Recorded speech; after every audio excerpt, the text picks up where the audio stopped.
Welcome to Drive Time Exchange. As rubber hits the road, hard talk meets great music. Monday to Thursday, 4 to 6 p.m. on Net Radio, taking you above and beyond.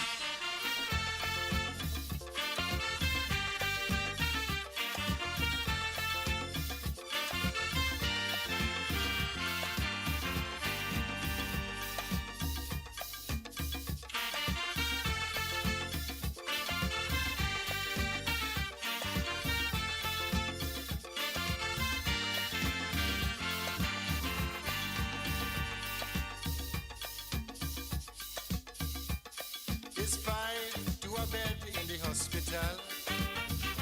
Yeah. And we can't hear a word from Health Minister Kamal. Oh. Black dirty water we had to drink. Was I say it clean, but it smelling stink. And my friend, the body, money ain't no problem. My friend, the shouting, money ain't no problem. Whoa. Yeah, you can't even use your phone to dial a prayer. Yeah, all the phones in a mess and it's like nobody care. Whoa, you can't even call the Prime Minister. Heat up the phones in the Gulf of Paria. My friend, you're shouting, money ain't no problem. Lord, money ain't no problem. Well, everybody, good day to you. And of course, welcome, Ted. Good to have you here. Of course, this is New Era TT Radio, the heartbeat of the Caribbean. And of course, we are taking you above and beyond. Of course, we welcome you inside of the Drive Time Exchange. And this is where we are joined by our host, journalist extraordinaire, Mr. Tony Fraser. Tony, good afternoon to you. Afternoon to you, Sir Charles. How are things going? Coming along pretty good. Coming along pretty good. We had some good rain last night and this morning. I love it. That helps the soil, helps water. They can't be complaining at this point in time. What's so shameless, you know? Where you got that piece of music, my friend? Oh my God! But it all depends on what you're talking about, you know. So I try to find the music that could go along with what you are going to be speaking about. And right now, the same money, no problem. But the problem is no money. But let's see how it goes. Shorty from that must have been the late 70s, early 1980s. Probably. Some of the things have not changed, I am afraid, but such is the case. What we have this afternoon, Chalo, is what I consider the most important programs that we've had so far in our, 3 months of being alive. And certainly in terms of the country moving forward, we're hearing all kinds of stories about conflicts here and there and back and forth between the former government ministers and the present ministers, and they're having some fun with each other. But the seriousness starts here. As I consider, and as I said, the two ministries with the most powerful portfolios, the portfolios which hold the possibility for moving from where we are to some other place, they are represented this afternoon. I'm seeing Senator Dr. Kennedy Swarat Singh, who is the Minister of Planning, Economic Affairs and Development. Welcome to the program, sir. You need to take off your... Hi, Tony. Thank you very much. It's good to see you, my friend. Hope you are well. Trying to survive. And good evening to your viewers and listeners. What about your colleague, Minister of... I am Minister of Trade, Industry and Tourism. Restaurant and Tourism, yeah. I hope he joins. I sent him the link that you sent me. So I'm hoping, let me just message him and make sure that he is on as well. Organize that while I introduce the other panelists. We have Vashti Gardine, who is the CEO of the Chamber of Industry and Commerce, the Trinidad and Tobago Chamber of Industry and Commerce. Let me get the name right before I get charged with mispronouncing and misinforming about their name. Welcome to the program, Vashti. And we have the president of the chamber, Sanjay Pierre Chase, who I don't know, but welcome to the program. Good meeting you. And we certainly look forward to hearing from you. And as we said, we're going to be getting on to Minister Kama Maraj, who is responsible for, trade and production and tourism and all of that. As we said, this is a problem, the problem of transforming the economy of Trinidad and Tobago, and indeed transforming the economies of the Caribbean, which are Hope you're essentially, joining us. which are Yeah, are you essentially. joining us? If you take off your mic in the Yes. meantime, that'd be great while you're talking.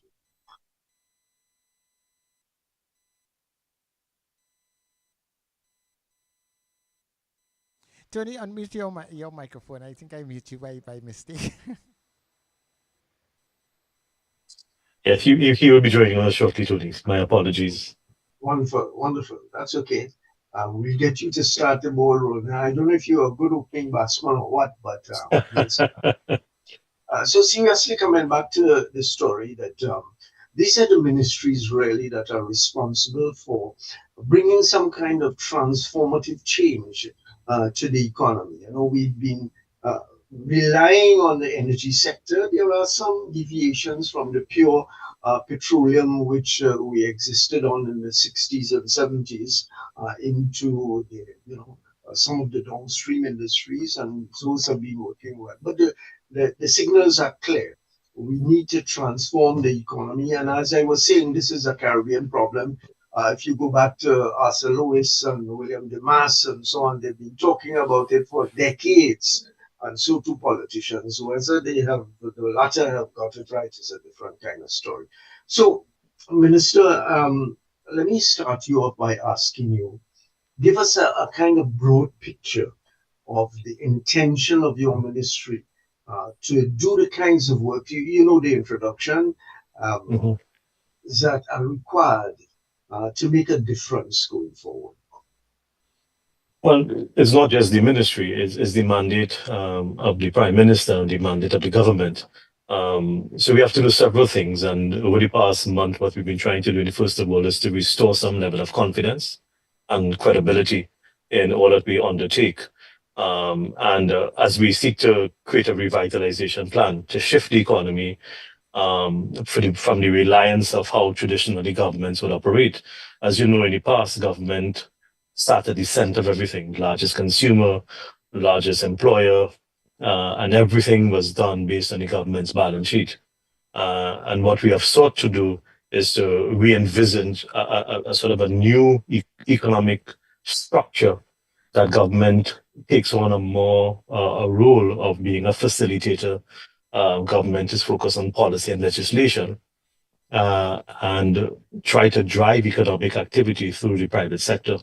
So it's not just simply about shifting into new areas. So, for example, one of the things that both Minister Maraj and myself, together with the Minister of Finance, have been focused on is driving economic activity and growth through the non-energy sector. And making sure that we can create a platform where that they can contribute significantly more to the fortunes of Trinidad and Tobago. But to do that, we have to really create meaningful partnerships and collaboration across all stakeholders, and with an invitation for them to really become the center on which we build on economic activity. So we have been reaching out over the last month or so to all the private sector institutions and inviting them in to be part of the conversation. So, for example, when the World Bank was recently down here a few weeks ago, we made sure and invite all the private sector organizations to be part of that conversation to see how not only are we inviting them to be part of the executing from a project execution perspective, but also how we could support them in accessing financing, in accessing guarantees from both institutions in the World Bank and IDB. And so our intention is to recognize, first of all, the role that government ought to play, and the role that government should be playing, but also that government is to collaborate and facilitate and bring in our partners both locally and internationally in order to help rebuild the economy. Mhm. Okay, and just indicates that we also had an acceptance of an invitation from the TTMA, the CEO, and we expect that Dr. Ramdeen will come in at some point in time, so that will further expand the conversation. So, Sir Charles, look out for a couple of people, Minister Maraj and Dr. Ramdeen coming in at some point in time. So you said not to interject, but Mr. Maraj is online. Minister Maraj is online now. He just joined us. Okay, Charu, you have him there? Yes, he's there. He's there on with you right now, actually. Yeah. Yeah. He's on the, We're going to bring him up on the screen so that he you is can there. chat with him. Yes, sir. Yes, Minister sir. Maraj. How are you, sir? I am good. How are you going? Good, man. Right. Okay, there you are. I remember some time ago we had a conversation. I think it was at some place somewhere in the West, and it was about the same kind of production and so on. And little did we know that you'd be in the hot seat, as it were. My introduction indicated that you and Minister Swarat Singh are sitting at the heart of the possibility for transformation. So I know it's early days yet, but give us an appreciation of what are some of the plans and thinking of your ministry, tourism, manufacturing, etc., etc. What are some of the thoughts going through your mind? Well, let me remind you, the last time we met, as I recall, was during a strategy session during COVID. Yeah, it was something like that. Yeah. So, we're big into strategy, right? So right, and we both survived the COVID, so that we are here to tell the tale of it, right? Yes. So, first we came in, we had a comprehensive strategy session, an all-day session, and we just came out of another one, so I apologize for coming a little late, where, we have three pillars in this ministry: trade, investment, and tourism. And our overarching responsibility as a ministry is to diversify the economy beyond oil and gas. That's what we focus on these three pillars. So we had a whole day session again on implementation of these three initiatives, and where we dug into it, the big things we're working on, and so we are feeling confident that we're emerging by the end of this week with a concrete plan of how to diversify the economy beyond oil and gas on these three pillars. So are you going to give us some sense? I know perhaps you're not ready yet to explain the whole thing, but give us some appreciation of something of the areas that you all are looking at. Okay, well, let's look at in order the trade. We are looking at areas where we can boost local trade, say through import substitution, right? Encourage people to manufacture locally. That ties in with investment. And we look at incentives. We used to be a far more integrated manufacturing community years ago, where a lot of the products that we now import, we used to manufacture. I've been around 45 years. So I can tell you the history of it, probably more than anybody else around. And we want to reintroduce that kind of incentives to encourage local manufacturing. So things that you import, we want to encourage you to manufacture it here, right? When you manufacture here, you create jobs, see foreign exchange through import substitution. And if you're strong enough and you're exporting, you earn foreign exchange. So it's a major economic contribution to the country. So that's one. We're looking at investments in terms of, we have a lot of stranded assets in this country that could be revitalized. Okay, for instance, years ago, we used to make shampoos and lotions and hand sanitizers. And during COVID, I mothballed all of that. That's a stranded asset. But during COVID, to survive, I pulled on all the equipment. I started making hand sanitizer, and I survived COVID, right? By doing that. There are a lot of assets in this country that are underutilized, that are stranded, that could be revitalized, right? So we're looking at that whole spectrum of things that could be done. Of course, we're looking at a major product in tourism to, again, attract visitors all year. If you, I mean, simply put, if you could take that couple of weeks for Carnival, the flood of tourists here, and expand that out to 365 days, rather than just 2 weeks. Forget oil and gas, right? We can do it. We have seen ways of doing it. We're devising strategies to do it. And it's not sun, sea, and sand alone. We're looking at all types of tourism: sports tourism, education tourism, medical tourism, and of course, ecotourism. So it's a whole suite of initiatives. We're working on these 3 pillars. Yeah, Minister, when your name finally came forward, I thought it was perhaps one of the best picks of the cabinet, because you speak and you act from a position of having done it as an individual manufacturer, going abroad with your products, which can be an easy thing. So we'll come back to some more specifics, and we have here the 2 members of the chamber, the Trinidad and Tobago Chamber of Industry and Commerce, the president plus the CEO. And let's go to the president first, Sonji Pierre Chase. Am I pronouncing your first name correctly? Yes, you are, Tony. And just to remind you, I might have a forgettable face, but you did meet me at the chamber when you were doing that session with Vashti. Oh yes. No, you don't have a forgettable face. Put it on my forgettable memory. How is that? Yeah. So you've heard the 2 ministers saying, and one of the important things that they are saying is that this is not a government show alone, and in fact, it depends heavily on the private sector to do the kind of work and investing that is required. What is your immediate response to what the 2 ministers have said? Well, I must confess, Tony, this is not the first time I'm hearing either ministers. We've met with them personally at the offices, and then we engage them socially otherwise. I like that. Very much pleased.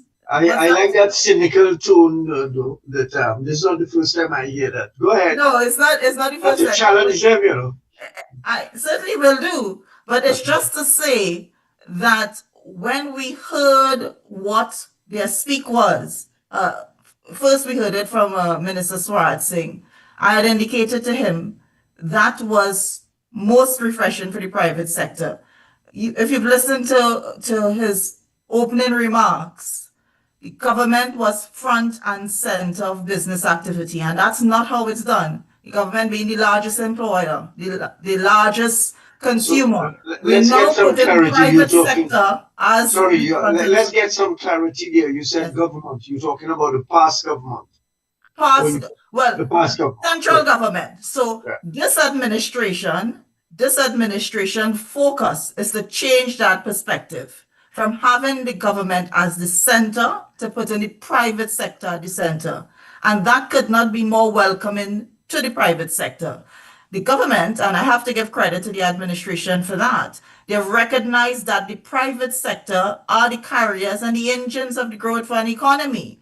The government's role is more to be supportive and collaborative and using the private sector to drive the agenda for economic growth. And that is where we commend both the Minister Swaraj Singh and Minister Maharaj in that capacity. They have engaged us. They have encouraged us, and they have even challenged us to take up that task and run with it to show that the private sector has the capacity and the capability to drive economic growth. So coming back to what I said earlier, this is not the first time I'm hearing this speak. I am glad it's being repeated because it shows the collaborative approach that the government has, the present administration has with the private sector, and recognizing that the private sector really will be the leaders in driving economic growth. And just to solidify some of the points that Minister Miraj had said when we met with him at his office, and the three pillars that he spoke about, and it really tied in with some of the projects that we are doing at the Trinidad and Tobago Chamber of Commerce in terms of investment, in terms of driving trade, and recognizing the creative sector. And that's what his ending remarks were, recognizing the creative sector as being a key contributor to GDP. If we take the carnival period and multiply that, which is his words, by 365 days, forget oil and gas, we can drive economic growth through our creative sector, our carnival, the carnival experience. I'm not just talking about Monday and Tuesday carnival. The carnival experience is such an amazing product that if packaged and replicated properly, will be able to drive serious economic growth for Trinidad and Tobago. No, I'm sure you don't mean it literally. Not literally. When you say forget the oil industry, we can't forget the oil industry. Well, certainly you can't. Right. But let me put it to you. And I remember Winston Buchanan when he was Minister of, it might have been Economic Planning or Finance. I don't remember exactly. But he came to a chamber meeting after the budget. Maybe he was Finance. And came to the chamber, and he heard all kinds of stories like, like what you were saying, give the business community a chance and so on. And Winston Buchanan is a peaceful man. He's not an attacking man, but he got really frustrated. And he said something to the effect, what more do you want? And that's a question that I put to the business community. That kind of talk has been going around for a long time, but the business community, in some instances, and I've heard a list of the members of the chamber. They're not all buy and sell people, but the business community has really not taken up the challenge of diversification. Well, I would want to challenge you with that statement, Tony, because I have a different view. The business, and I could speak on behalf of course, the Trinidad and Tobago Chamber of Commerce. When my colleague Ramesh comes, he will speak on behalf of the manufacturers. The business community has indeed taken up the challenge. And when you look at some of the projects and some of the initiatives that we have started, we've recognized where there are avenues and areas for economic growth. If I come back to one of the statements of Minister Maharaj in reducing our food import bill, why are we importing so much food and consuming so much foreign products when we have the capability, we have the capacity through the Ministry of Agriculture? There are lots of initiatives through the Ministry of Agriculture. That's a question that you should ask of yourself. Well, I am about to answer it. That we could in fact be feeding ourselves. And that is where the chamber comes in. We recognize that. We have in fact established a standing committee that is intending to drive that sector with the aim of reducing our food import bill. The whole purpose of us recognizing that we cannot be using valuable foreign exchange to satisfy the fancy taste buds of our citizenry, and we can in fact eat what we grow. We have recognized that, and we have put measures in place, and through our members are seeking to establish those programs that will do just that. And when we spoke earlier at our AGM and we say that we are more than just talk, we put action to our words. That is evidence of the business community looking for ways and looking for means and measures to implement exactly what we have been saying to the government over the years. Okay, let's go to the CEO of the chamber, Vashti Gayadeen. Sometimes it is felt, and some people like myself, we talk and write about the chamber and its members as, buy and sell group, people who have been the front agents for the producers in the metropole for, I was going to say 500 years. That's a little bit of an exaggeration, but you get my point.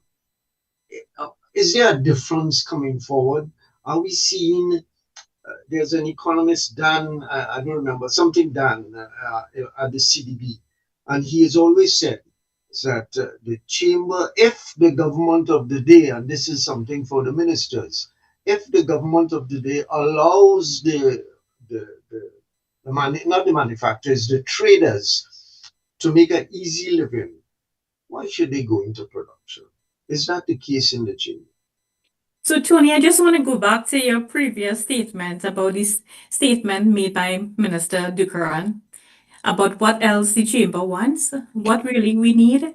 And Minister Swartzing addressed that when he met with us earlier this month, is that we want it to be easier to do business in the country. And more importantly, he challenged us to come up with the solutions. So that is in fact what we have been trying to put in place. Now, to answer your question, roughly more than 60% of our membership comes from the SME sector. So we are not just traders. We are in fact operating in the entrepreneurial sector. And more so in terms of the agro-processing, manufacturing, tourism, as well as professional services. More than 40% of our members operate within the services sector. And why is this important? And why are we pushing this heavily?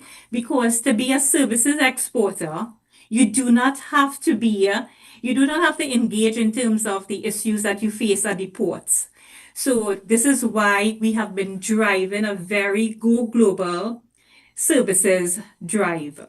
And we have been putting a number of incentives in place and strategies to impact the importer, what we call the exporter's mindset. Because when you're dealing with a services exporter, a service provider, you are not producing something that is tangible. And it means that you have to be confident in what you are producing because it's an intangible good. So that is really what we have been driving in terms of giving people the tools and building capacity for them to export their services. Minister Swarat Singh, you've been in government and been a minister before. Don't remember the exact portfolio, but something to do with the business and the trading community and so on. Are you convinced that we have the kind of entrepreneurs who will come forward and take up the slack that is, growing long and hard for a long period of time, in terms of, being a sector which can earn its keep, and more than that, provide foreign exchange? That's another story for the economy. No, Tony, I think this is, unfortunately, this is a good time for us to be in government, in my respectful view, because not only do we have a good leadership cadre across the board, I think there is an expectation that it cannot be business as usual. So everybody, I think, and that has been our message in meeting with persons, everybody must play their part and their role, government included. So for far too long, I think we have accepted a status quo that is not sustainable. And if anybody think that there will be some windfall that will come in the future, I think that's living in a no man's land. I think this is more the new norm. And coming out of COVID, I think there is a reality that I think has befell many of our nations. And as you know, I've been living in Barbados or the Trinidad for the last few years, and I've worked across many of the islands. And I think Trinidad and Tobago has always had a good cadre of persons. I think what we have not had is the type of collaboration that we are now seeking to develop. And by that I mean too many persons work in silos. And there's always been this disconnect, whether it be institutions of government or whether it be an access to affordable capital. And so the manufacturing sector is often some tangent, the chamber is often another. So now there is a greater effort because of the type of cluster that the Prime Minister has created in both Minister Maraj, Minister Tankwa, and then also putting myself into that cluster. And now we having the drive to engage with AmCham, with the chamber, with the Manufacturing Association. We have to create that level of collaboration where everybody understands the kind of role that is required. So I'm confident that we have the people. I think the work really is to bring the synergies that I think we're trying to engender. Have you heard from the manufacturers and the Chamber of Commerce individuals? What are the kinds of things, the kinds of collaborative efforts that are required and what is required from the state in terms of driving these possibilities. And I say possibilities because there are possibilities at this stage. Still, I'm going to be cynical about the chamber taking it up, but that will put them in a position to respond to me. Well, there are three things that I think that are very important. One is access to affordable capital. And so what we would have done over the last couple of weeks is introduce both the chamber and manufacturers as well to IFC from World Bank and IDB Invest. So traditionally, government have soaked up so much oxygen by looking to bring all of these institutions to fund government initiative.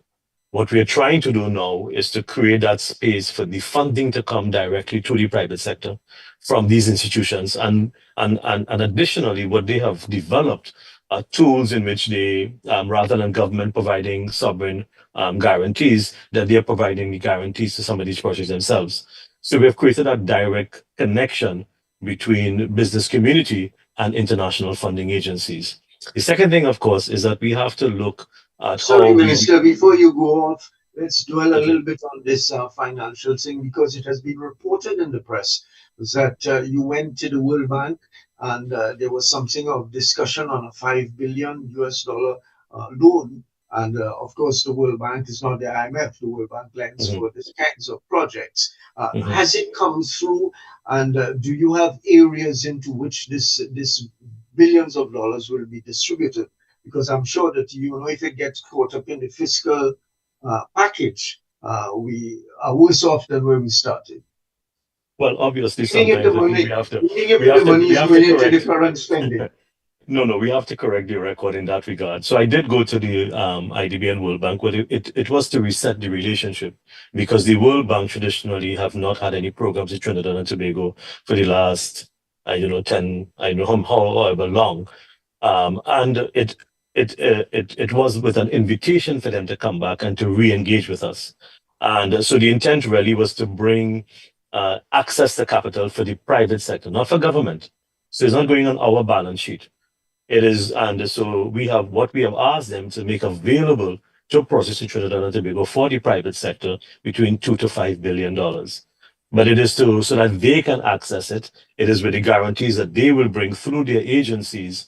And that's one of the reasons why it is quite important for us to create that direct link between the business community and the global agencies. But government obviously will play its role in facilitating. And as the governor for IDB, for Trinidad and Tobago, that's one of the things that I've been pushing significantly.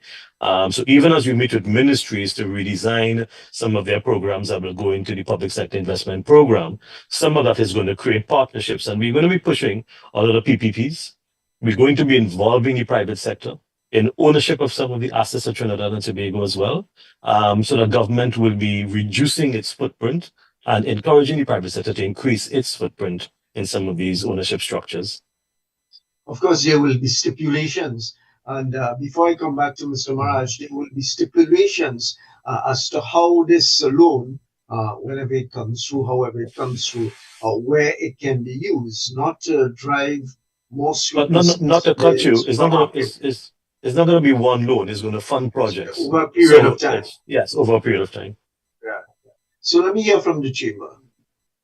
Lady Sanja Pierre-Cheese, who I think likes a lot of battle. It has to do with my profession, Tony. Attorneys just like that battle. Why? I can't see. But it's not battle. Just to support. Let's go. Just to support. If all of us agree with the same thing, we're not going anywhere, right? Go ahead. And we all moving with the same agenda. I can say that. And in support of Minister Sratzing's statement, he did engage us. And of course, one of the things, so did Mr. Maharaj, and one of the things we put forward, of course, is the challenge that we have with access to foreign exchange. And as Vashti would have indicated to you, more than 50% of our members fall in the SME category.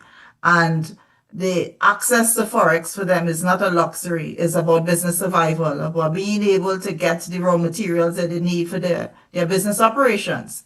And Mr. Minister Swaraj Singh was able to introduce us from his visits overseas to Washington with the personnel to pursue that agenda that the government has established, where the private sector will be the one accessing the financing from IFC and having access to the much needed foreign capital that we need for business operations and business expansion. If we're talking about economic growth, we're talking about business expansion. And for business expansion, at the end of the day, you need the foreign exchange.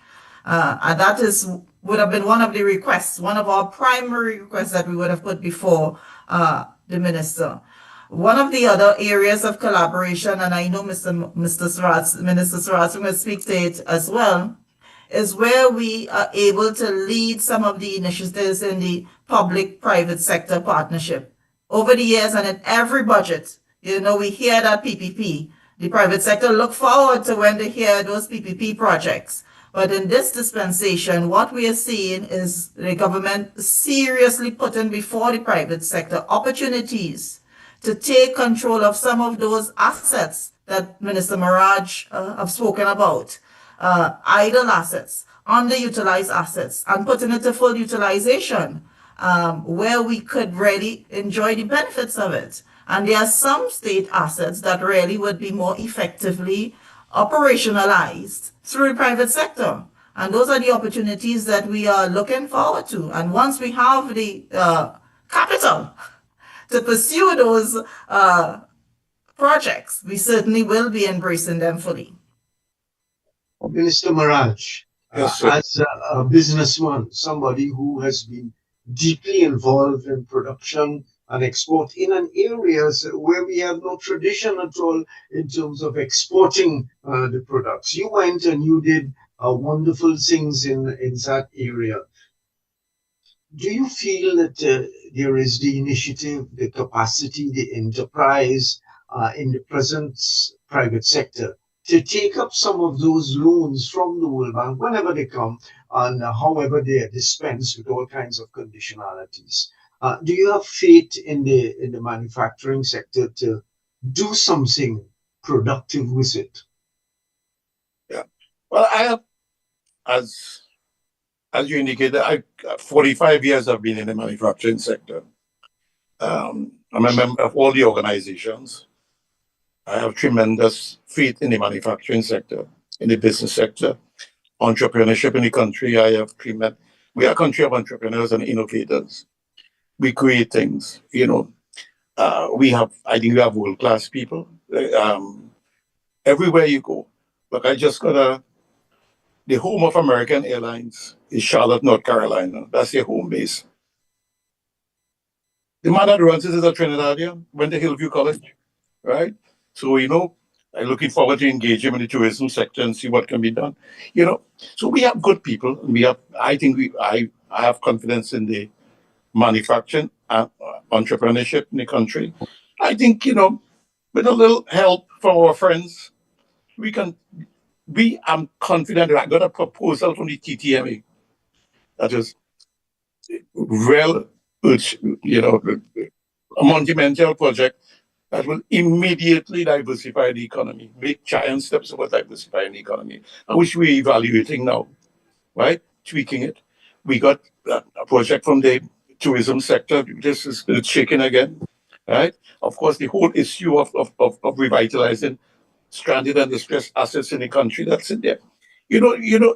Someone came to me and there's a wind tunnel in the south towards Venezuela that we can take the rigs that are dormant and idle, distressed assets, and put it to generate electricity that goes into the grid, right? And it's the only wind tunnel apparently in the world like that, right? So we can leverage a lot of things in Trinidad, right?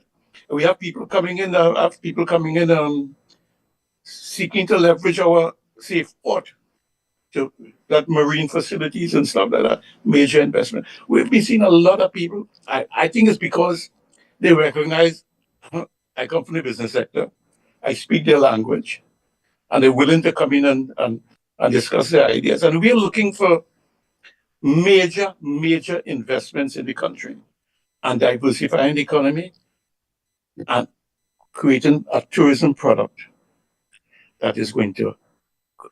And the essential question, Minister Maraj, is whether or not you think that there is that capacity in the private sector to take up these possibilities and run with them. Yes, I am 100% confident people can do it, provided the right incentives are put in place, the right encouragement. Why have they not done it in the past? We have major issues with ease of doing business. And we are taking strides with that. We're starting Charity Begins at Home. I'm going to make sure we streamline this ministry, my ministry, to make sure we have no obstacle to investment. And we're looking at all the other ministries and all the other organizations that are inhibitors to the ease of doing business. That's one of the major things. We got to, first of all, we got to provide the incentive for local investors, for foreign investors, for public-private partnerships, right? And if you provide the incentive and you lead the engine of growth and the engine of diversification and the spark to do it is the local business sector, right? With the support of the government in any way it's possible, but they have the capacity to do it. Let me ask the CEO of the chamber, Vashti Gayadeen, if there is some kind of preparatory work going on at the present time to orient your membership that here are possibilities. Here is a government that you have said and the ministers have said that is prepared to work with the private sector. Is the capacity there or the willingness there to upscale their activities to take advantage of these possibilities when they come? So Tony, drawing on what Minister Maraj just outlined, there's a low-hanging fruit. If we were to look at the yacht services, the yachting sector, this is a sector that back in 2000 earned roughly US 56 million per annum. And that is when we had on average 500 yachts coming into the country. Today, that sector brings in less than 10 million US. And why is that? Because it's very complicated. The rest of the Caribbean have moved to a single harmonized form. Everything is online. They use something called Sail Clear. We have more than 14 forms that a yachty has to complete. And it is dependent on the immigration officer down in Chaguaramas because the process changes. So we have been lobbying for a single harmonized form, and more importantly, the maritime services that is offered in the four boatyards in Chaguaramas stands out. It's world-class in the region. But people are not encouraged to come here simply because the ease of coming here they say that we are very unfriendly. So if we were to move towards making yacht services, because these are long-term tourists, these are tourists that would stay on average 3 months. And the president of the Marine Services Association will tell you that how these are people who they want to live as a native. So they would come, they would purchase tickets for shows at Queen's Hall, they will go down, they will engage with community activities in Felicity, in Davie. They want to eat like a local, they consume local products. So this is the full value chain. If we were to encourage this sector, make it easier, this is a sector that could stimulate and have a multiplier effect. Yeah, but my question, Vashti, is whether or not the capacity is being built, the awareness of the possibilities, and the readiness of the manufacturers and the business community in general to take advantage of all these possibilities that we're talking about. The possibilities have been there for a long time, but they have not been taken up. So I'm asking, are the members ready to do this work? Yes, they are. Again, as Sanjay pointed out. What is the evidence? We have a number of standing committees, and what we have been doing for the past 2 years is crafting a number of projects, because again, we need to make sure that there is demand. So we have been working to build the demand and supply, and For instance, we have a project that I don't want to let out the bag yet that will basically transform the agricultural sector and tie it to the tourism sector. It's called Flavors of Change, which looks at import substitution. So we are ready. We have been doing our homework and we just want the enabling environment to kickstart. And Tony, if I may, Tony, just to add to what Vashti is saying. What we have also been doing at the chamber, and I'm sure when Ramesh comes, so he will confirm the same thing at the TTMA. We have been doing our risk assessment analysis and gap analysis to identify where the shortcomings are with our members in building the capacity. We have established a trade exporters help desk to assist members who are export ready, but have some gaps in being able to fully explore all of the trade agreements that we have signed and expanding their markets. And that is where we are working with members who may not be fully ready to build their capacity. So I would say that the private sector organizations have been doing their homework and identifying where there are some weaknesses with our members and making them really ready to embrace the initiatives that the government is putting before us. And once we are able to take advantage of those opportunities, we certainly welcome them and will be taking advantage of them. Let me be cynical. I remember a period of time, must have been 20, 25 years ago, I don't remember exactly, but there were a number of free trade agreements struck by the CARICOM Secretariat for Colombia, for a number of countries in Central and South America. And I think Ken Valley was the minister at that point in time, if my memory serves me right. Yes. And you know, when I checked them out a few years ago, they have not been taken advantage of. So the opportunities were there, and Minister Swarat Singh remembers them, but they haven't been taken. So hence my cynicism. Maybe let me add a little bit to that, Tony. And I actually worked with Ken Valley at the time. I was a legal trade specialist at the Ministry of Trade during Ken's tenure, one of my many hats. But let me add a correction. I thought you were just over 25. I didn't know that. You are too kind, Tony. You reprieved yourself from forgetting me.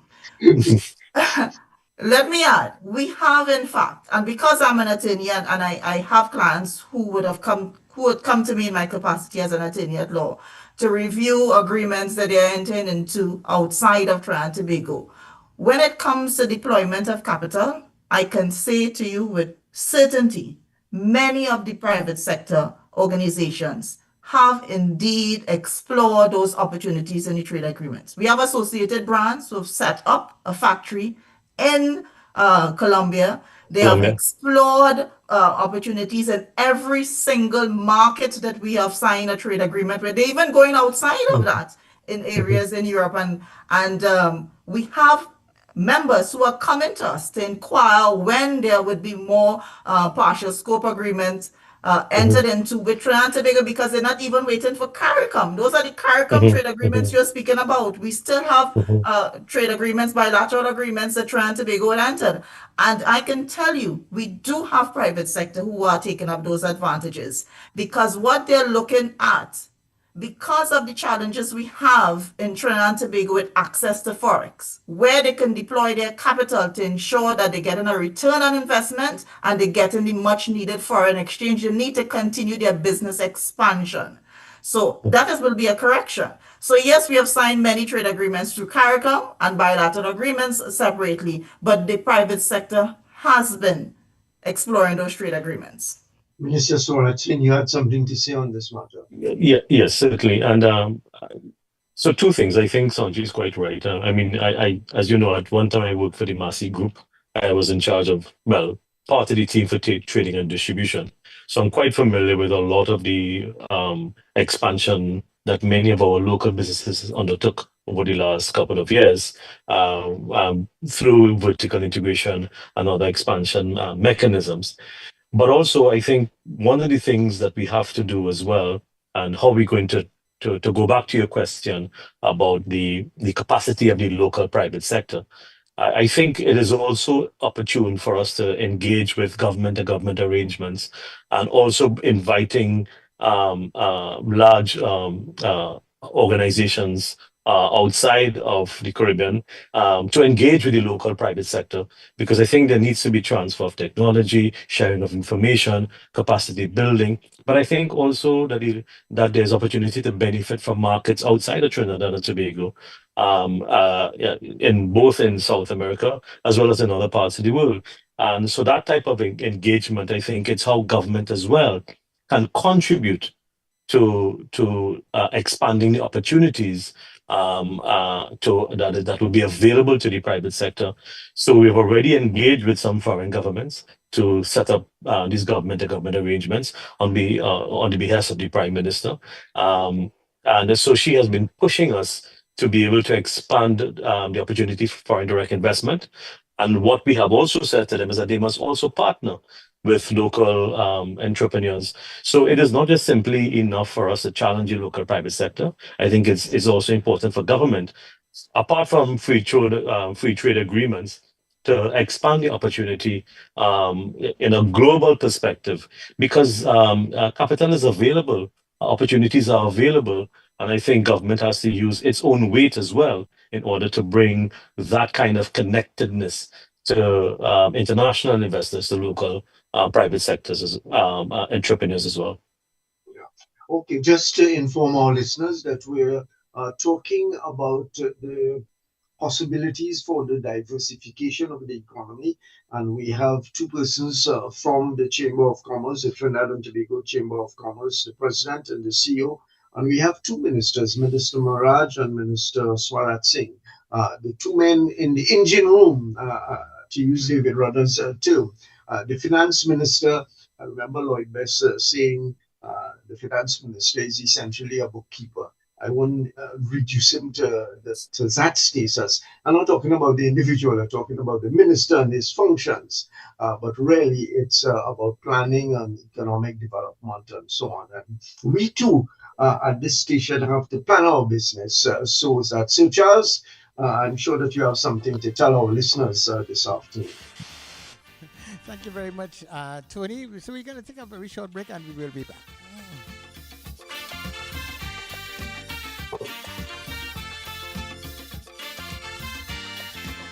Wake up with the Nett Radio Breakfast Show. Rise and shine with Wendell Stevens and Richard Raghuvarsing, weekdays, from 6 o'clock to 9 a.m. Start your day feeling good, energized, and informed as we tackle the biggest issues of the day, get you where you need to be on time, and keep you in the know about everything that matters. We bring you insightful discussions, expert analysis, and the latest updates so you're always ahead of the curve. Mornings matter. Your voice matters. And it all starts right here on New Era TT Radio, Nett Radio. The Nett Radio Breakfast Show, weekdays 6 to 9 a.m. Wake up informed and stay ahead. This summer, give your child skills of a lifetime with several boot camp. Children between the ages of 5 to 17, come enjoy Children Iron Chef Competition. Your child will learn to prepare healthy breakfast, lunch, dinner, CPR, first aid, and conflict management. With field trip, your child will be given free apron and certification upon completion. Call 492-7397 or 336-4935. Institute of Health and Fitness Company Limited, located at number 79 St. Vincent Street, Tunapuna.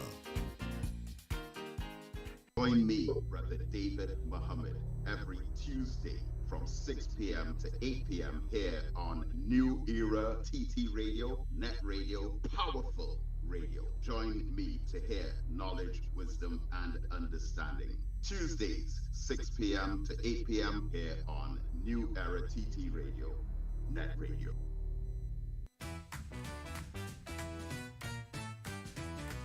Advertise with us on New Era TT Radio, the fastest growing streaming platform for talk in Trinidad and Tobago.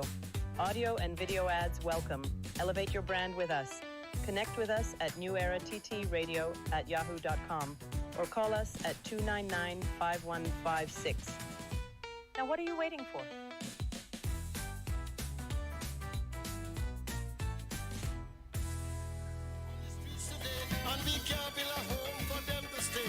All right, so we are back inside the Drive Time Exchange right here on New Era TT Radio. And people, we are streaming at newera.ttradio.com. You can also get us on TuneIn, which gives us the opportunity to connect to all of your smart devices. All right, so whether you have Alexa or you're on Google Assistant, your smart TV, you can get us there. And also, we are streaming via a number of the cable channels on our breakfast show between 6 and 8 a.m. You can get us on M&E TV, which deals basically across channel lines like Digicel, Amplia, Flow, Tricore, and one other individual that I can't remember right now. Yeah. So we are back inside here with Tony Fraser inside of our Drive Time Exchange. It's back to you, Tony. Thank you very much, Sir Charles. Let me go to Minister Maraj, somebody who has come up in the manufacturing sector. I don't know what his formal training was like in terms of developing the capacity for manufacturing, but he surely went out in his own, I presume, initiative sense of what is required, etc., etc. But it seems, and I don't know if any work has been happening here.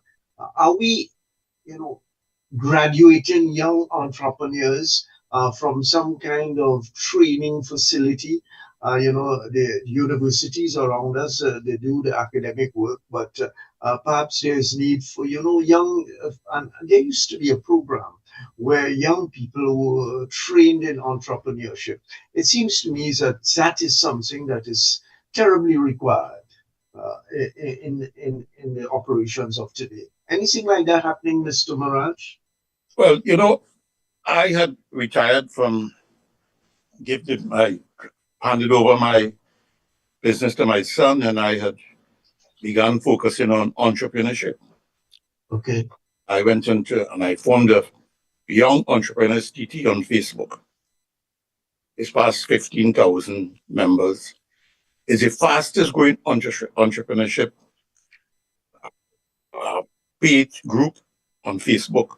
Highest engagement rate, growing rapidly. And there we offer advice. We have a number of seasoned entrepreneurs and business leaders who offer their advice and assistance to anyone.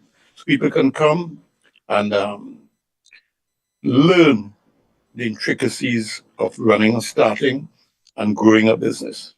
So that's one thing we did. I also had, before I knew I was getting into politics, I had completed my memoir, which is a teaching memoir, because I on my kitchen table with nothing. I was a teacher. I used to teach math in high school. I left that. I saw a problem that needed Recording stopped. Right? And sorry, you go ahead. Yes, I saw a problem worth solving globally, and I decided I'm going to dedicate my life to building a brand to solve a global problem, a global brand made in Trinidad. Right? So that lesson of starting from nothing and building a world-class brand is a master class in entrepreneurship. Right? And I have no problem sharing this. And my question is there going to be some institutional framework to transfer that kind of entrepreneurship? Because I am not an entrepreneur in that sense, but I'm sure there are subtleties and there are different kinds of things that somebody venturing there must possess, and they must be developed. Yeah, I have a few basic things I tell people starting a business. Today, if you can't do it on the phone, forget the idea, right? But focus on what problem you're solving for whom. Make sure your differentiation is sustainable, and obstacles will come. You're going to be headwinds. But you just have to focus. You must have a stubborn vision and focus on seeing it to fruition. Ideas are intoxicating. Implementation is when the hard work comes, right? Mhm. And you don't falter and decide to give up. When you get a Mike Tyson punch, you get back up, right? And you move on. And this memoir is that masterclass in starting from nothing and building something. That, and coupled with my mentorship page, which is a free page, a Facebook. Young Entrepreneurs TT on Facebook is free. You can advertise your products there free of charge. All Trinidadians, nobody offers that, right? And you get free advice on starting a business, building a business, and growing and scaling a business. So I now bring that. My situation has changed now. I'm now a minister in the government. That is in exactly the right place I'm supposed to be. The spark and the engine of sustained economic development and diversification of the economy beyond oil and gas. And that's a challenge I welcome, and I'm going to dedicate the next 5 years of my life to ensure that after this period, Trinidad will be unrecognizable in the economic sphere of this country, beyond oil and gas. All right, let me ask the president and the CEO. I love to provoke them, about what Minister Maraj is talking about is the capacity. You can talk plenty. I don't mean you. I mean the individual can talk plenty, but developing the capacity to do what is required. It can't be an easy thing because we have not done it in the Caribbean outside of individual cases like Mr. Maraj and so on. Are you making your members? Are you going to make your members open to those kinds of possibilities to learn? Any one of the chamber representatives can take it up. Tony, you certainly like to challenge us. Yeah, that's my job. But again, I would want to make a correction in the sense of the statement that it has not been done in the Caribbean. Minister Maraj is highly commended as an extraordinary manufacturer, an international exporter, and well recognized. I was pleasantly pleased one time I'm in Times Square and I looked up on a billboard and saw Sasha Cosmetics, and I was low and Trini jumping up like it was Carnival Monday. But we have many other private sector organizations who have embraced that and have shown that they could take a local product and put it on the world stage and it be recognized globally. And in response directly, because you like to bring us back to home, answer the question asked in response to your question. Minister Maraj initiative with his young entrepreneurs building capacity through his Facebook page. We had engaged the owner of Pennywise at our Catalyst conference in February of this year. And it was almost as if I am hearing him speak through Minister Maraj, because it's the same thought process. It's the same thing he wants. I have built this empire. Pennywise started as a little shop in Tunapuna Market. It is now the recognized distributor of beauty products. But his task didn't stop at building that empire. He's now gone back to basics, where he's sharing his knowledge. He's teaching upcoming entrepreneurs how to be successful as he has. He's passing on his knowledge. He's also passing on what he has learned from his mistakes and his missteps and how you could credit him. I'm not sure he has written his memoirs yet. I will have to inquire of him if he has followed suit in Minister Maraj, because he ought to. But it's the same thought process. So we do have the business mind who have gone through that path, and they are willing, now that they have gone on to a different venture, looking to share that with up and coming entrepreneurs, up and coming business people, to make sure that that success is replicated throughout. So that is how I would respond to your question. Pashtigadi, Sure. So, Tony, drawing on what Sanjay just said, I've been in this position for roughly 10 months. And there's one word that keeps on, anytime I speak to a member, they keep on telling me, Vashti, we want to feel that we are part of a community. And drawing on that, when we had our Catalyst conference, it was a 2-day SME conference, which we also hosted a pitch festival. And one of the, during that conference, we had what we call from small to large. So we had a round table with persons like, we had a number of, we had Shamir, we had SM Jalil, we had Pennywise. And what was the key takeaway from that was that more and more members kept on saying, we want more of these. We want one-on-one sessions with these titans. We want coaching. We don't, they are roughly, when we did our research, we found that there have been roughly 55 accelerator incubator programs for the past decade. And these were one-off programs, meaning that you build capacity, you build an export plan, you scale up, and that's it. There's no follow-up, there's no hand-holding, there's no mentorship element, there's no coaching. And this is what these entrepreneurs have been urging us to build a community so that they can learn from these people who failed and tried again.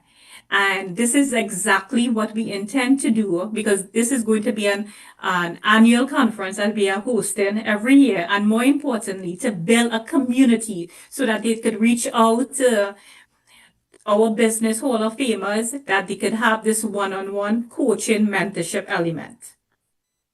Minister Swarat Singh, on the question of foreign exchange, which sometimes I get annoyed with when I hear business voices talking and screaming about, access to foreign exchange, which they don't earn, and they're jostling in the market for it. What is happening there? I don't know. I don't know what the figures are in terms of what the government, or if in fact the government is going through with the Import-Export Bank distributing foreign exchange to manufacturers who are doing something. Tell us what's happening there on the whole question of foreign exchange. How we gonna earn it? How we gonna utilize it, etc., etc. And there are quite a few different issues with foreign exchange. So first of all, on the manufacturing side, the Exim Bank will provide some support, but let's deal with it from a capacity issue. I mean, we consume roughly about 6 billion FX annually, USD, so there's both a supply issue as well as a distribution issue, and we have an issue with both of them at this time. But let me go back to some basic things. First of all, there has been some, as I said, I've been living out of Trinidad for a while, and there's been some perception that trading in FX, so for example, if you have a US bank account and you bring 500 US into your US bank account, that when you go to the bank to get that 500 US, they give it to you in TT dollars or some other, or you can't access your bank, your US. I recently had a chat with the governor of the central bank, and he indicated to me that that should not be the case. So I think we need to review or look at the Exchange Control Act to see how we can liberate that system where ordinary people can get US into their US account and access it through the banks. If I have 500 US into the bank, in any bank, and I go to the bank, I should be able to get my 500 US. There should be no dispute or change as to how that should be converted to any other currency. The other thing, of course, is remittances. So somebody brings US into the bank or give you, let's say I were to give Tony Fraser 100 US, and Tony Fraser decide that he's going to go to the store and use that 100 US to buy some groceries, or you want to give somebody in your family, or somebody says, Tony, I'll give you 600 TT for that 100 US. This perception that you have committed some crime and so on. When we look at the Exchange Control Act, all Caribbean islands have the same legislation, but that has never been implemented like that in other jurisdictions. So there needs to be some correction of that, which we are looking at this time, in order to liberalize US for ordinary citizens. I'm not talking about the traders right now, or the manufacturing sector, but anybody who want to bring US into their US account, get access to US from their bank account, or simply have US sent through any remittance opportunity. So that's in the first instance. And so we are looking at that, and there will be some more said on that in the not too distant future. And I did engage the governor of the central bank on that matter. On the supply side, we are not earning enough foreign exchange as we used to in the past. So there's a supply issue. And I'm not sure that any of the activities in this current fiscal will bring the amount of FX we need from a supply perspective. From a distribution perspective, we need to review and look to see how whatever US we have available, how that is distributed through the various trading institutions or FX trading institutions. And that's something that we are actively in discussion with at this time as well. So I would say more about that at the appropriate time. So is there, sorry, before you go on, is there going to be some kind of, or the thinking is that there's going to be a prioritization of the Forex for those consumers, meaning the institutions coming to for the foreign exchange, that they be foreign exchange earners? Is there going to be that kind of requirement? Well, so we'll get it earners shortly, but I know, as you know, the Prime Minister have asked for a breakdown as to who has been the beneficiaries and the large consumers of FX, and so we are still waiting some understanding of that information. But I also want to say that there is a lot of FX in Trinidad and Tobago. So we have two systems. You have an informal system and a formal system. So one of the things that we have to do as a matter of course is to try to bring what is in the informal system into the formal system. And that's where we're going to be looking very heavily. I mean, while there has been a difficulty to access FX from the business community and the manufacturing sector, there's been a significant amount of trading at FX at different volatilities or different prices and so on in the informal system. And so we have to bring a concerted amount of effort to bear upon how we take. So, for example, if we liberate that banking system with the FX, it is our expectation and our hope that persons will have the confidence to bring back money into the FX into the formal system. And that's one of the big challenges that we have to address. And that's why we need to have a greater understanding as to what are the barriers that are forcing people to take FX out of the formal system into the informal system. One more thing I would say, if we don't address it, so we have a trading rate for FX, an official rate of FX, whether it be 680 or however it is pegged by the central bank. But persons are trading FX in the informal system at 750, 725, wherever it is. So right now, we run the risk of having an official rate and an unofficial rate in the informal system. And so whether or not we and I think over the last couple of years, what has happened is that because of this, and I think part of it is I don't want to think it's a deliberate strategy, but I think by some of our policy positions and some of our utterances, we have created a black market system for FX that never existed in the way it has existed now. And we need to address that in order to bring back the confidence, to bring back the return of FX from whether it be from our foreign accounts or from persons holding it in other instruments into the system, so that we can have more FX available in the formal banking system. Is there a plan, something in the future, Yes. perhaps, to move, Yes. to free up the exchange rate, as it were, from the particular situation? It used to be on a kind of band moving within a small area. Now it seems to be fixed in a position. Is there a plan to deal with that situation? Well, we still have on our books a floating rate, a managed float, as we call it. But more importantly, Is that really, or my understanding is that it has been fixed at whatever the figure is, 670 or whatever it is, Yeah. for a long Yes. period of time. And it used to go up and down, but it seems Mhm. not to do so anymore. It's fixed in one place. Right. As I said, so that's why we have to look at that Exchange Control Act, which we're looking at now. As I said, I don't want to say too much more on it because I will, under the Prime Minister's guidance, be able to address some of those. And we're looking at it with the Attorney General and the Prime Minister and the Minister of Finance. So that is actively being considered at this time.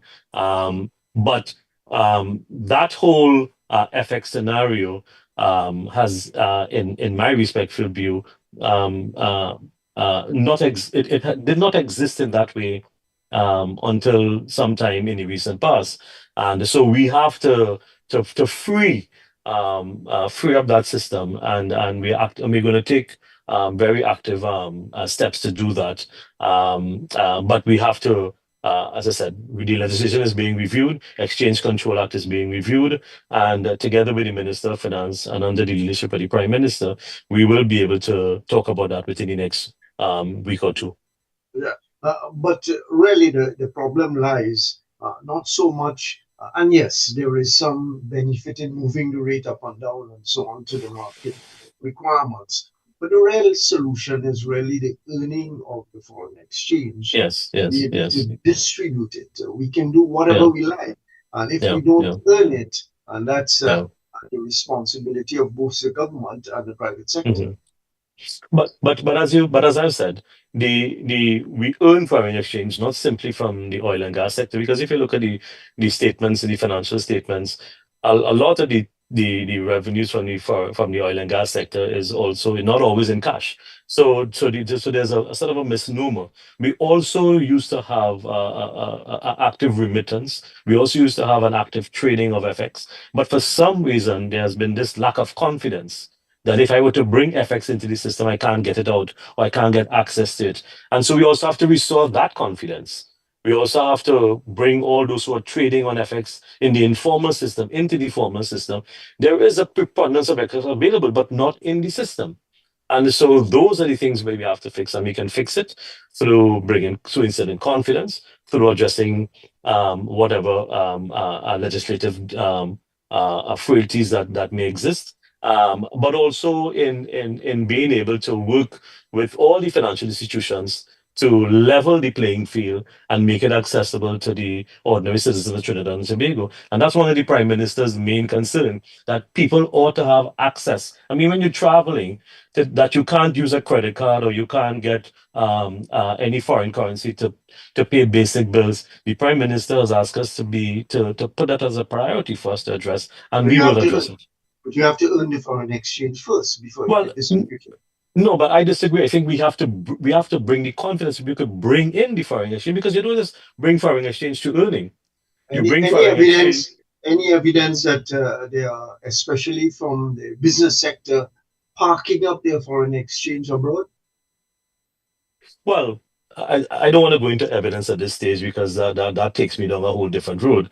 But what I can say is that there is a lack of confidence. And people are, I wouldn't say that they're hoarding, but they're very skeptical. And that's one of the things that foreign direct investors will look as well. Nobody would want to have to put 100 million into a project here unless they know they can get it out. So that's why we have to liberalize it. We have to bring back that confidence, both for local persons and international persons. The chamber representatives are probably anxious to get at me. Respond to the situation here with regard to the foreign exchange. Lady Chase. Do you like to engage me, Tony? That's good. Yeah, that's why I'm here. I am fully supportive of Mr. Minister Swaraj Singh statements in two respects. There is foreign exchange circulating in the economy, just in the informal system. What we need to do is ensure that there is some cohesive approach to ensure what is going on in that informal sector makes its way to the banking sector. So whether it is re-looking at this managed floats situation that we're saying is a float, not a float, and really adjusting the rate to be realistic to what is the actual It's more of an accurate than a float. exchange that is being traded. Might be one of the suggestions, but I know the politicians will have a different view on the matter. That's the private sector had speaking.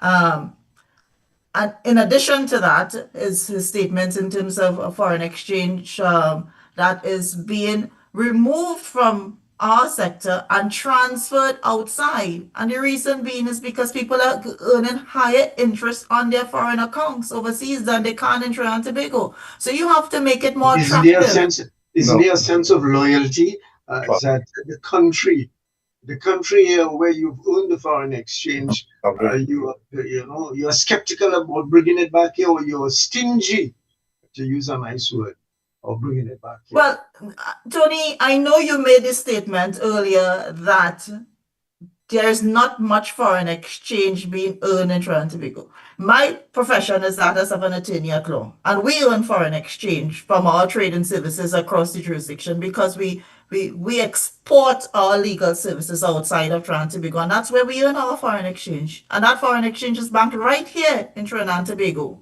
We could bank it outside because we can get a better exchange rate when we bank it outside, but we bank it here. So I would rephrase what you just said in terms of the loyalty. If you are earning, and we're not just talking about trading goods, trading services, we have a lot of persons in the services sector who are earning foreign exchange, but they choose not to bank it in Trinidad.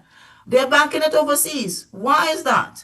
So there must be some concerted effort to ensure that if you're earning foreign capital from whether you're trading in goods or trading in services, that you bank it in Trinidad and Tobago, that it is circulated in the economy. So you have to make it more attractive to people to want to bank it here. And if you bank it, you can access it.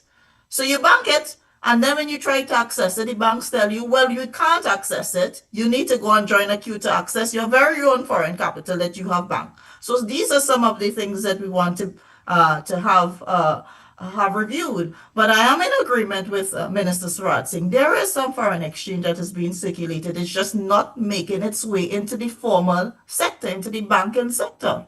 Go down by the marina. Go to the members club. I mean, this is a live broadcast, so I will curtail. I might have legal clothes, but let me curtail my stay. You have courthouse clothes. Vashti Guardian, what can you contribute on this subject of the foreign exchange? So, Tony, we have a number of members, particularly persons operating within the animation sector, that they have been heavily asking us to advocate on their behalf because during COVID, when the European animators could not meet their contractual obligations to Disney, the local animators were able to fulfill that requirement. So hence the reason why they have been able to earn these contracts. And they are now earning foreign exchange. But as Sanji said, they cannot access their foreign exchange. When they earn it, it takes them more than 2 months to get their own money. So maybe there's some kind of system, and Minister Suraj Singh is here, there is some kind of system of allocating the foreign exchange or allowing those who are in surplus for foreign exchange to get access to that, and not the people who buy and sell and don't earn anything, but they make the loudest noise. So maybe there is some option there. But I want to come to Minister Maraj to talk tourism before the time gets away from us. But we need to go back to the studio to Sir Charles again to remind you. And as the businessman Max Senhouse used to say back in the 80s, this is a radio station that needs the money. Remember that chant, Mr. Maraj? Of course, I need the money. I need the money, and we need the money here. So, Chalu, go ahead. Definitely.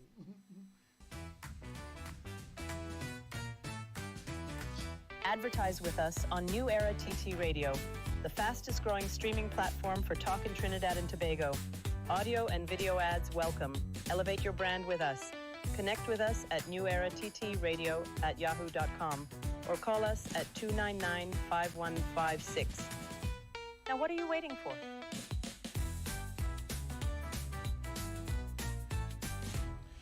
All right, I don't think I can say it any better than that. All right, so people give us a call at 299-5156. That's 299-5156. And of course, you can advertise with us here on New Era TT Radio. Thank you very much, Tony. Yeah, and if Sir Charles is employing subtlety in the messages to the ministers and the business people, I did a program of diplomacy, but I didn't do very well in it. So I'll be straight and say we need the money. So when you're looking to advertise, remember us. Minister Maraj, tourism, a serious industry, which has not been given the kind of attention that it requires. And I have covered the tourism conferences and tourism events right through the Caribbean, up and down, for years. And I see, I go to some salt lakes, and I'm not bad talking them in the Dutch Caribbean. They have nothing, but what they have done is to use what they have, what little they have, and they have attracted wonderful tourism industries up and down the Caribbean. We seem to have too much, and we have done too little with it. As a Calypsonian said many years ago, the oil does spoil, but we are finding out now that the oil spoil. So your view of what you're contemplating and the discussions that you've had so far with the tourism hoteliers, etc., etc. Yes. Well, traditional tourism is sun, sea, and sand, but we are looking at different types of tourism, sports tourism, medical tourism, educational tourism. But, as I said, we're trying to create an environment where we are looking at opportunities to create that kind of carnival flow of traffic into the country, hotel rooms and stuff. And we're looking at various initiatives. We're now exploring it. And we're very excited by what we have been discussing. So I don't want to reveal too much about that at this point because we haven't fully ventilated it. But this week we'll have a firmer plan of how we're moving forward with the tourism product. One thing we want to focus on is local tourism, right? Keeping our people in Trinidad. Very often we say, let's go to Tobago. We can't get a flight, we go to Miami instead. We lose foreign exchange. That has to stop. We have to keep people in Trinidad and support our local hotels and local entrepreneurs, food and SMEs and stuff like that. So I think it's going to be a very important pillar of diversification. Mm-hmm. What of Sanders' second time around? Is the government attending to that possibility? Yeah, well, the thing is, I am a regionalist. From my view, I support regional brands. I would certainly like to give them every opportunity to present their plans and see if we can get it to work. Mm-hmm. Airline traffic into and out of Tobago. You can't have a tourism industry if you don't have flights coming in and out. Yes, absolutely. I'm hoping to have discussions with Cal. It's not under my portfolio, but certainly this for the tourism. Without that, we have no tourism industry in Trinidad and Tobago. So we're looking at that very, very aggressively, and we have to solve that. Right? Tony, may I just support my colleague? There are two things. One, when you look at the tourism product, especially in Tobago, we have an elephant in the room, so to speak, because when that airport was constructed in Tobago, reputedly that could do 3 million passengers annually. Working backwards, we have to develop together with the House of Assembly and under the leadership of the Chief Secretary and the Honorable Prime Minister, we have to develop the hotel rooms in order to drive business through that airport. I mean, commercial flights wouldn't come by itself unless there is a developed, not just I mean, Tobago has a developed tourist product, but Tobago needs additional rooms. And with that size of airport, you need roughly between 2,500 to 3,000 rooms. So Sandals alone would not do it. You still need to have about 2 or 3 other hotels. Now, if you think about Barbados, for example, the main tourist stock of Barbados has shifted from the Europeans and the British to the Americans. And Americans are much more discerning when it comes to their tourists, their travel budget. They want branded hotels, they want all inclusives. And so we really have to sit under the leadership of the House of Assembly and the Prime Minister to define what Tobago will need in order to support that size of airport that they do have. The other thing to bear in mind, and something we all need to bear in mind, and the government is very will reinforce that, is that even if we were to start to build hotels and so on now, I mean, as you know, when I went to Barbados, my first job was the CEO of the company that owned the Crane Hotel in Barbados. Even if you to build a hotel now and you get a hotel into the circulation in terms of the booking cycle and so on, that will take 36 months to 48 months to come into full fruition. So let's be clear, investment in those kinds of projects are urgent and important, but it will not hit our fiscal space in probably under 3 to 4 years. So we will get a lift from construction. But if we don't do it now, then we have to do it. In the future will expand even further.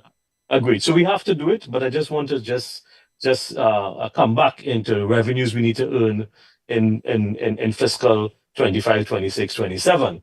That will come from driving investment in the private sector as we have it, and getting them to take, and that's why it's almost as if you need about a multi-pronged approach to an economic development program that will encompass long-term investments, medium-term investments, but immediate action and activity to fix the FX system, to create, to drive involvement of the local private sector, and that's what we have been talking about. That's why the Prime Minister, in her wisdom, created this cluster between finance, planning and economic affairs and development, and trade and industry. There's this cluster that will drive that total approach, or government, or total approach which will include government, civil society, private sector, and international players into building this space. And of course, Minister Swarat Singh, as you know, you've been in Barbados, as you just said a moment ago, that just having people coming to the hotels and pack the hotels for that matter, if you don't have a supportive local industry, then I saw some figures recently that something like 10 cents out of every dollar spent in places like the Bahamas and Barbados, only 10 cents is kept out of each dollar. The rest pays for the food, all of the infrastructure in the hotel industry. So all of those things have to be developed, not simply building hotels. Yes. And as you know, Barbados is one of the few places in the southern part of the Caribbean that also does home porting. So cruises emanate and terminate in Barbados. And if you go on a Thursday, you will see about 13 TUI planes, because you have the TUI cruises that come out of Barbados. And so you do have other things that you have to develop. And Minister Mirage would have alluded to the marine industry. So there are lots of things for us to build. My only, as I said, my caveat is that it is a number of activities that we will have to engender at the same time. To go back to your original question about the capacity within the private sector, I think, fortunately, I think now is a time when everybody understand that there is a significant role that has to be played by every single stakeholder as we try to rebuild the economy. And that's what the Prime Minister has asked us to do. That's why she has created some of these clusters. It is that everybody must come together and reimagine what a new economic outlook for Trinidad and Tobago could look like, with oil and gas playing its role, but focus especially, and I know you wrote a lot in your columns about diversification, but it is really putting an emphasis on all the different sectors that have not been given the type of support and structure that we need to give it now. I've had Dr. Vanos James, economist, on this program on a couple of times. And of course, he's from Tobago and focuses heavily on Tobago in his work for the UN. And he's sure that the development of tourism in Tobago has to come from services. Medical services, financial services, professional services of one kind or the other, for the same reason that, the regular tourism trade is not supported by a base of industries to supply food, sheets for the beds, etc., etc. Is that something that the tourism ministry will be looking at? Minister Maraj, you need to take off your... Yes, sorry. We're looking at, innovative and out-of-the-box approaches to tourism. We're exploring quite a number of initiatives. As I said, they're now being finalized. But we are very excited by the prospects of the direction we want to take with making tourism a real vital and contributor and pillar of diversification. I think for too long we allow it to be like an outside child kind of thing, and now we need to really focus on it. Yeah. And Tobago is going to play a key part in that. Get into the family. Let me ask the chamber representatives about how they feel about Sandals second time around. I think you're directing that into my garden, Tony. You just like to engage me, but it's fine. Yeah, if it fall in your garden, you just have to pick it up. Sandals is a project that the private sector certainly welcome. It was unfortunate that it didn't get off the ground the first time around. And of course, maybe because the engagement that was necessary didn't happen as it was supposed to have happened. We have a next bite at the cherry, and I think it really is to make it a reality. Minister Swaraj Singh spoke to this earlier. The type of market that the American tourist is looking for is an all-inclusive experience. We have to be able to provide that. We have to have the ability to provide it. And right now, Tobago doesn't have that type of experience that is available in the Bahamas, is available in Jamaica, and it's available in Barbados and Grenada and even St. Vincent. So if you want to attract those types of tourists, you have to create that environment where they come and they feel sheltered. We have to, Minister Swaraj Singh spoke about the elephant in the room. The other elephant in the room is crime. We have a crime situation. Tourists will not come to a country when their foreign government put us on a list with a warning. They will come if they know that they're in a sheltered environment, safe, they could enjoy all of the amenities of blue sand, blue sea, white sand, and sun, and be safe if we provide them with that opportunity. And I truly believe, speaking on behalf of the private sector, that the Sandals will present Tobago with that opportunity. Has there been any conversation at all between the chamber and the Sandals management? Not directly, no. Because really, I think the THA should be leading those discussions. Now, we do have a division in Tobago, as you know, Tony. We are the only private sector organization. I have to put a little plug here. We are the only private sector organization that actually service our sister island, Tobago. So we do have a division in Tobago. So the members of our division in Tobago really work very closely with the representatives of the THA. And any engagement with the management of Sandals will be a collaborative engagement with our members in Tobago and the THA. Okay. Vashti, any word on tourism in Tobago? Tony, we did our homework back in, this was when I was at the TTCSI. We, Compete Caribbean, had a call out for a cluster development plan, and this is back in 2019. What we looked at is putting forward a cluster development for Northwest Trinidad. And coming out of that, there were roughly 232 registered event planners in Trinidad. And did you know that there for the CPL, IPL, there are no local event planners that are certified? So the idea when we put forward this plan was to train local event planners to give them the skills, the international qualification, so that they could be able to export their services and operate within sports and medical tourism. So these are going back to Vanna's James because I also engaged with Dr. James at that point in time.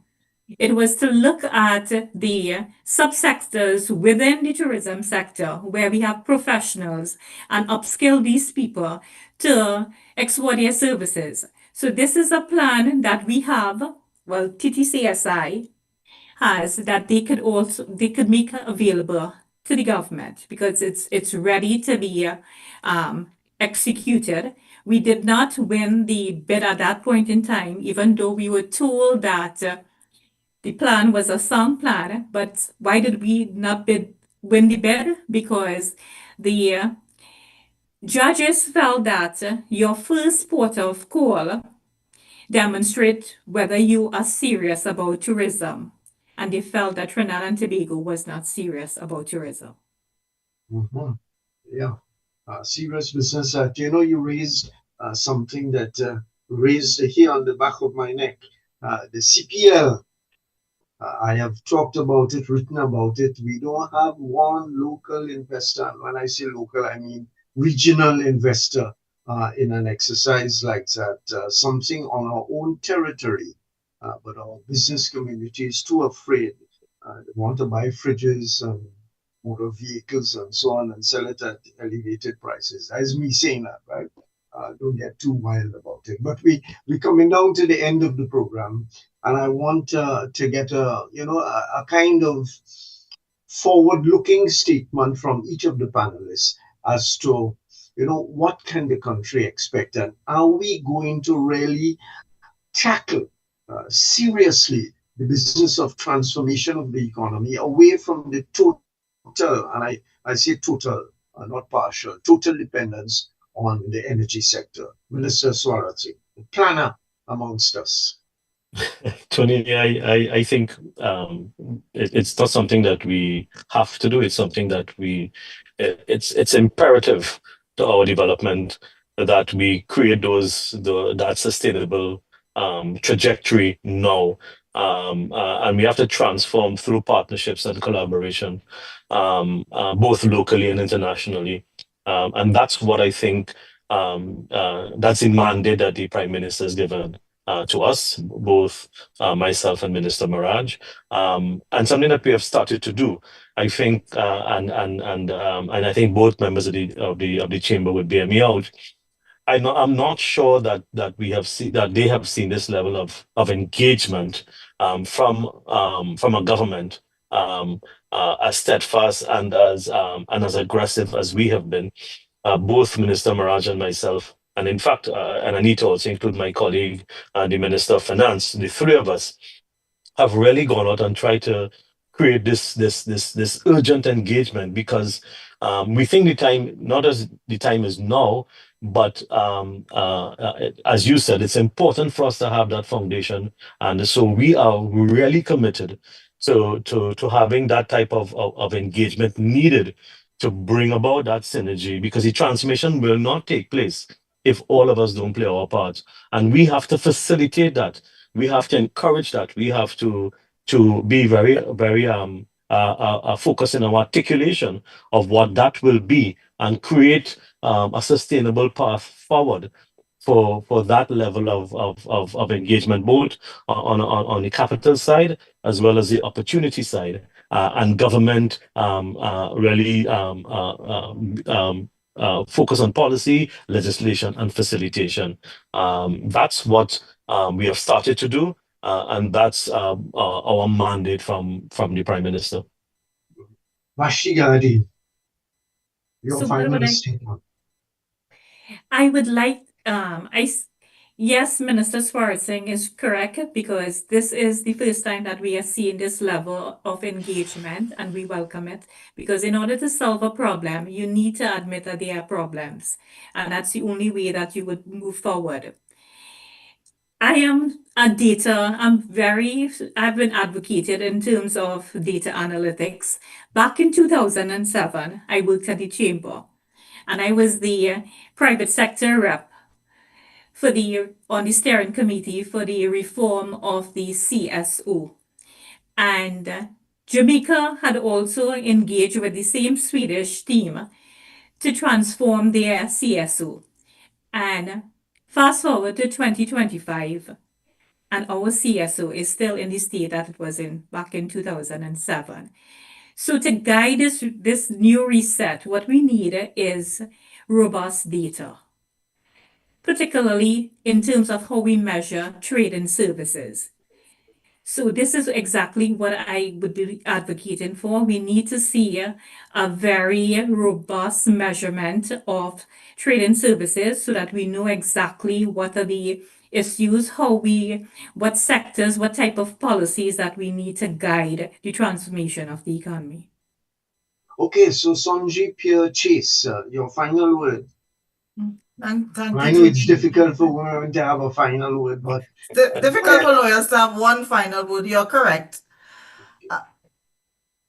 In support of both Minister Swartzing and Vashti's comments, starting with Minister Swartzing, it is no longer a lofty desire. It is actually a need. So when you say if we are in the mindset to have that change, to embrace the opportunities, we have to. There is no choice in the matter. If we look at the state of geopolitics, if we look at what's happening globally, as a small island developing country, we have no choice but to reset how we do business. Now, in the past, when the World Bank was doing their doing business index, which they stopped because of some compromise with their data, they have rebranded it now as the Be Ready, Business Ready initiative. I have been a contributor to that for over 10 years. And we had consistently ranked under 100 in terms of countries' ease of doing business. So part of the reset and part of the agenda in making this work is addressing all of the obstacles that will not create a facilitative environment for us to do what we are talking about. And you're right.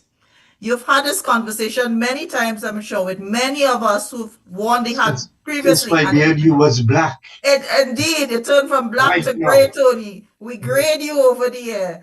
And everything seemed to be repetitive or almost deja vu. But it's time, as we said at our annual business meeting, it's time to turn talk into action. And the time for action is now. We have no choice but to act. Thank you. Thank you. Thank you very much for coming. Minister Maraj, your final statement? Yes, thank you. I have been involved in that cluster with planning and finance. I think it's very forward thinking of the Prime Minister to put us together because we are supposed to meet once a week.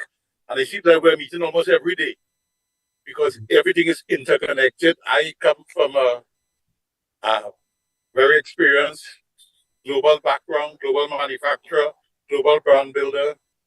I was a world finalist in the Entrepreneur Year in Monte Carlo. So I have international experience. I sell online, I sell on Amazon. So I have a varied background that I bring to the table. Dr. Surat Singh Minister Surat Singh is extremely knowledgeable and confident, as is the Minister of Finance. So I really have an extreme level of confidence that together and in collaboration with other members of the government, that we can successfully diversify the economy away from oil and gas. And we have to stop the talk. We've been saying that for decades and decades. Since 45 years in business, I'm hearing about diversification. That stops today. That has to change. And we are going to diversify the economy. I have every confidence in that. All right. Thank you very much. And remember, the entertainment sector, you have a special interest there. Brother who is a Calypso king of the world, in terms of assembling the music and so on, and entertainment. We haven't talked about entertainment, but you go to Japan, you see in Australia, mass down the line, Japanese women and men whining just like trees and so on. Of course. They're accustomed to the thing. A whole big thing outside there to look at. Ladies and gentlemen, thank you very much for coming. I am very happy and pleased with how we have discussed the matter. We just set the stage, we're going to get a little bit more demanding after 6 months, after a year, and so on, and nothing happening. Of course. We really Thank you very much. Mr. Swarat Singh, good to have Thank a you. chat with you again. Thanks for Thank having you. us, Thank you for Tony. having It us, was our Tony. pleasure. Thank you, Okay. colleagues. Thank you, everybody. Over to you, Chalu. Thank you very much, Tony, and thank you very much to all of our guests for being here on New Era TT Radio this afternoon inside of the Drive Time Exchange. All right. Of course, you can hear this show repeated tomorrow morning, just at around 20 past the hour of 8 o'clock. We will have the repeat of this show. Money ain't no problem.